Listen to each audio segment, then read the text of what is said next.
Hello बच्चों, let's read the question first. The question says which among the following are incorrect about viruses. तो हमसे यहाँ पर पूछा गया है जो दिए हुए ऑप्शंस में से इनकरेक्ट क्या है वायरस के रिगार्डिंग. तो अगर हम ऑप्शंस देखें तो मैं पहले ऑप्शन में दिया हुआ है वायरसेस आर ए सेलुलर. तो बच्चों बिल्कुल सही है, वायरसेस जो हैं ए सेलुलर होते हैं क्योंकि इनमें सेल जैसा कुछ स्ट्रक्चर प्रेजेंट नहीं होता. अब अगर मैं बात करूं बी की, बी में दिया हुआ है viruses are smaller than bacterium. तो ये बात भी बिल्कुल सही है क्योंकि ये पास हो सकता है बैक्टीरियल फिल्टर से. ये बैक्टीरिया प्रूफ फिल्टर से पास हो सकता है, इसीलिए हम ये कह सकते हैं है बैक्टीरिया से स्मॉलर इन साइज होता है. अब ऑप्शन 3 देख लेते हैं. Virus can perform all of their metabolic activities except reproduction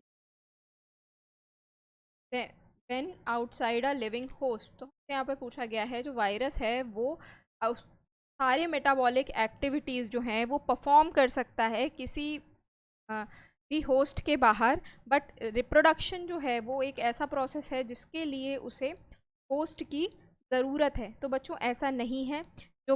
जो वायरसेस हैं वो किसी भी अगर लिविंग बॉडी के आउटसाइड हैं तो वो कैसे हो जाएंगे, वो क्रिस्टलाइन फॉर्म में है, क्रिस्टलाइन फॉर्म में है, या आप कह लीजिए non living form, living form. तो वो अपने मेटाबॉलिक फंक्शंस कैसे परफॉर्म करेंगे, ये जो है इनकरेक्ट है. जब नॉन लिविंग है तो उसको मेटाबॉलिक एक्टिविटीज़ वो कैसे परफॉर्म करेगा, या क्रिस्टलाइन फॉर्म में है तो अपनी मेटाबॉलिक एक्टिविटी कैसे परफॉर्म करेगा.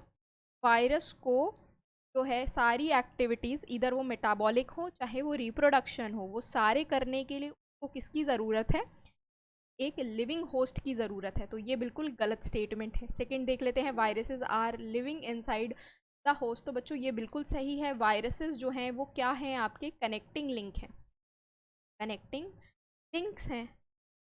तो कनेक्टिंग लिंक्स होने का मतलब है कि यह लिविंग और नॉन लिविंग के बीच में कुछ. तो जब ये लिविंग किसी होस्ट के अंदर है तो ये लिविंग है, और जब ये बाहर है तो ये क्रिस्टलाइन फॉर्म में है तो नॉन लिविंग है. यहाँ पर लिखा हुआ है viruses are living inside the host. तो ये बिल्कुल सही स्टेटमेंट है. अब हमसे यहाँ इनकरेक्ट के बारे में पूछा गया था बच्चों, तो इनकरेक्ट हमारा क्या है, ऑप्शन नंबर सी इनकरेक्ट है. होप आप लोगों को ये सोल्यूशन समझ में आया होगा बच्चों. Thank you, all the best.